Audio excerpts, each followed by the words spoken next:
I did was I submitted a bid proposal with what can be offered within that budget that they had, right? And it was pretty much what they were getting right now currently with part-time and, a few hours a day, but they're looking for 7 days a week. So for between 1,000 and 2,000, it was only going to get them 5 days a week, maybe 3 days or 3 to 4 hours a day. So it definitely wasn't going to be enough for what they were looking for. But within that proposal, I also gave them another option that was pretty much close to double what their budget was, right? But within that option, I broke down the scope of work. I broke down how everything would fit within the 7 day a week cleaning.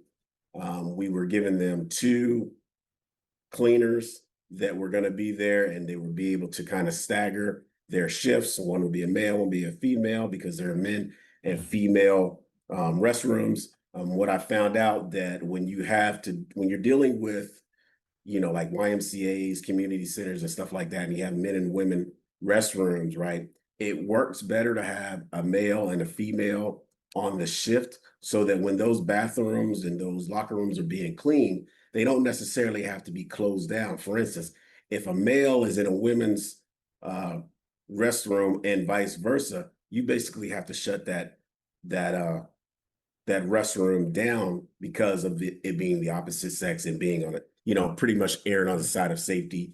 Um, so we did it this way and told them, hey, well, we're going to have alternating, male and female. That way, if a male is there, he's cleaning the male's restroom. It doesn't have to close down. It keeps the consistency of the people coming in and out, even though, it may slow them down a little bit with traffic.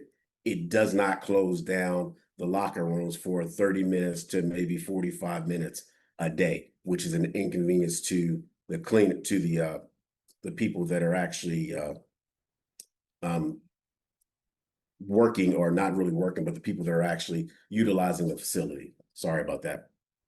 So, with explaining that and also explaining how, we can utilize, well, the other thing is they had no idea about how to order supplies and how many supplies they're going to need, when they need to order them. So what I did was, and what I normally do is, whether I get the account or not, when I go to a walkthrough, I'm always going to educate the potential client, right? And I let them know, whether you go with me or you go with someone else, these are some things you need to pay attention to.